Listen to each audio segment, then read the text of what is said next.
स्वागत है आपका। पूरा पश्चिम देख रहे हैं आप। मैं हूं आपके साथ आस्था कौशिक। तो आज दिन की सबसे बड़ी खबर हाथरस, उसी से जुड़े हुए 10 बड़े अपडेट आपको बता देते हैं। पुलिस ने पीड़िता के गांव को छावनी में बदला। पुलिस ने एबीपी गंगा की टीम से धक्का मुक्की की।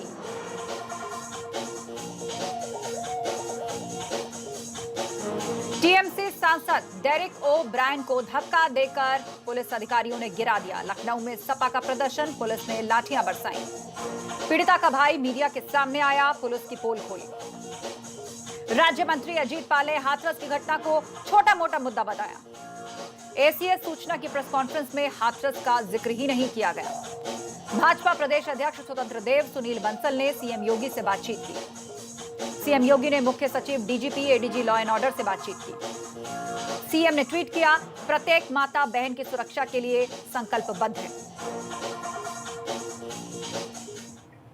और एक तरफ हाथरस में चल रहा है बवाल, मीडिया के अंदर जाने पर पाबंदी है, पीड़ित परिवार के बाहर वाली दुनिया से बातचीत करने पर रोक है। तो दूसरी तरफ दिल्ली के पंचकुला रोड पर वाल्मीकि मंदिर पहुंची है प्रियंका गांधी। यहां पर सभा का आयोजन किया गया है। हाथरस की पीड़ित बेटी के लिए एक प्रार्थना सभा रखी गई है और इस वक्त उसी सभा की लाइव तस्वीरें हम आपको दिखा रहे हैं।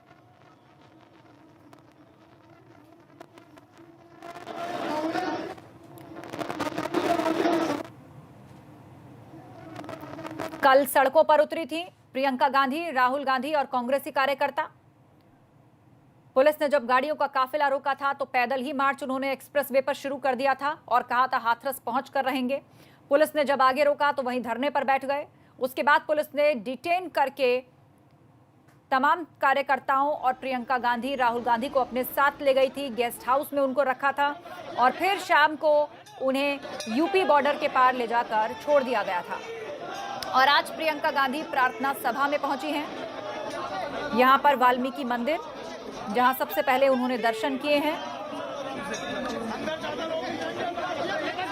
यहां जो देवी देवताओं की प्रतिमाएं हैं उन पर फूल अर्पित किए, माल्यार्पण किया और उसके बाद वो प्रार्थना सभा पहुंच रही हैं।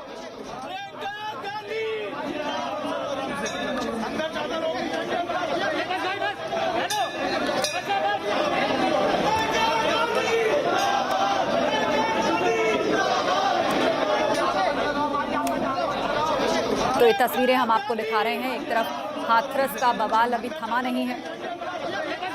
कांग्रेस भी इस मुद्दे को लेकर सियासी जमीन मजबूत करने के लिए उतरी है।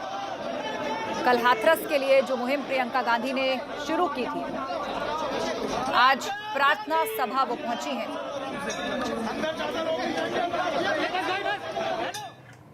वहीं हाथरस में क्या हुआ? आज पुलिस ने एबीपी गंगा रिपोर्टर को कवरेज करने से रोक दिया। एबीपी रिपोर्टर हाथरस की बेटी के गांव में जाना चाहते थे, लेकिन पुलिस ने गांव की सीमा के बाहर ही हमारे रिपोर्टर्स को रोक दिया। और हैरानी की बात यह है कि पुलिस इस दौरान मीडिया कर्मियों के साथ संवेदनहीनता दिखाने से भी पीछे नहीं हटी। रोक क्यों रहे हैं? बताइए, रोक क्यों रहे हैं?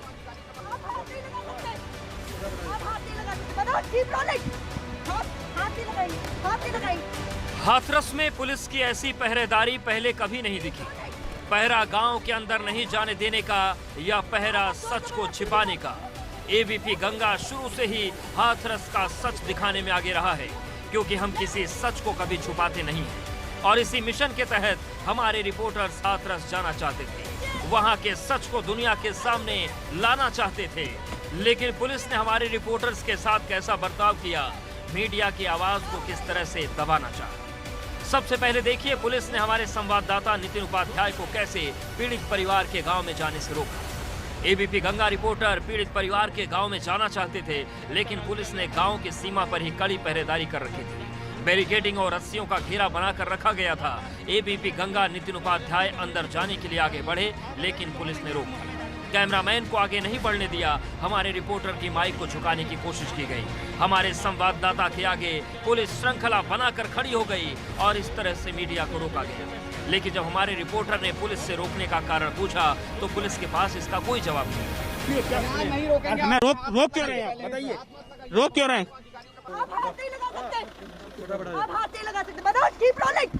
हाथ नहीं लगाएंगे, हाथ नहीं लगाएंगे। और अब देखिए एबीपी न्यूज रिपोर्टर प्रतिमा मिश्रा को पुलिस ने किस तरीके से रोका। प्रतिमा मिश्रा पुलिस से सवाल पूछती रहीं, पुलिस से गांव में जाने देने के लिए मिन्नतें करती रहीं। गांधी जयंती के दिन पूरी तरह से गांधीगिरी दिखाते हुए पुलिस के आगे हाथ जोड़ती रही, लेकिन पुलिस टस से मस नहीं हुई। पुलिस हर बार ऑर्डर की दुहाई देती रही, लेकिन जब एबीपी न्यूज रिपोर्टर प्रतिमा मिश्रा ने पुलिस से ऑर्डर की कॉपी मांगी तो पुलिस खामोश हो गई। पुलिस के पास इसका कोई जवाब नहीं था। इतने पर भी पुलिस ने हमारे रिपोर्टर्स को गांव में नहीं घुसने दिया। प्रतिमा जमीन पर बैठ गई, लेकिन कैमरामैन को रोका गया। इस दौरान वहां पर महिला पुलिस को भी बुला लिया गया और फिर हमारी रिपोर्टर को रोका गया। पुलिस लगातार हर मोड़ पर, हर रास्ते पर इसी तरह गांव की पहरेदारी करती रही और तमाम मीडिया कर्मियों को गांव की सीमा पर रोके रखा। यहाँ पर जोर जबरदस्ती एबीपी गंगा के लिए हाथरस से नितिन उपाध्याय के साथ ब्यूरो रिपोर्ट।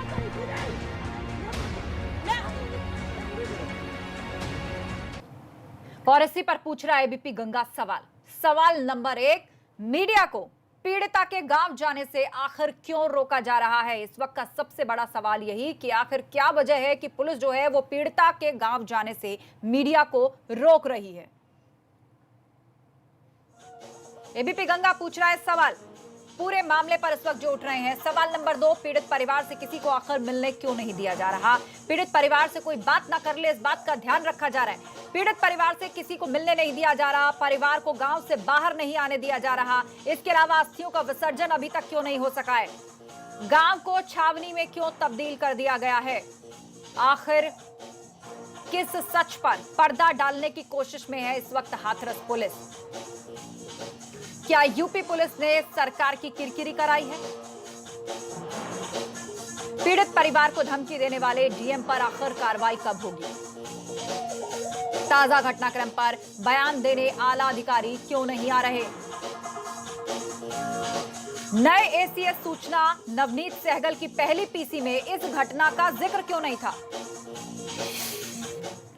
एबीपी गंगा आज वहां पहुंचा जहां हाथरस की बेटी के शव को पुलिस ने रात में जला दिया था। हैरत की बात यह कि अंतिम संस्कार की जगह अब भी राख बिखरी पड़ी थी, अस्थियां नजर आ रही थी। कुल मिलाकर पुलिस या कार्रवाई पर सवाल ही सवाल खड़े हो रहे हैं। हाथरस की बेटी की चिता की ये राख चीख चीख कर कई सवाल खड़े कर रही है। अंतिम संस्कार के नाम पर पुलिस ने जिस युवती के शव को यहाँ रात के वक्त जला दिया, उसकी राख में ये सवाल चिंगारी बनकर दबे पड़े हैं। क्योंकि हम अंतिम संस्कार कभी रात में नहीं करते, लेकिन पुलिस ने यहाँ रात में शव को जलाया। ये तस्वीर पुलिस प्रशासन की संवेदनहीनता की पोल खोलती है। सवाल खड़े करती है कि आखिर पुलिस को इतनी जल्दी क्यों थी। चिता की राख की ये तस्वीरें साफ जाहिर करती हैं कि शव जलाने के बाद यहाँ कोई झांकने भी नहीं गया। राख अब भी उसी हालत में है। यहाँ अस्थियां यूं ही बिखरी पड़ी हैं, क्योंकि अंतिम संस्कार के बाद राख को इस तरह कभी नहीं छोड़ा जाता और ना ही अस्थियां फेंकी पड़ी रहती हैं। लेकिन पुलिस प्रशासन ने हमारी परंपराओं का ख्याल नहीं रखा। उसे तो केवल शव को जलाना था। राख के पास ये गैलन अब भी पड़ा हुआ है और इस गैलन पर हैंड सैनिटाइजर लिखा। तो देखा आपने किस तरह पुलिस ने चिता को आग लगाई थी। इसी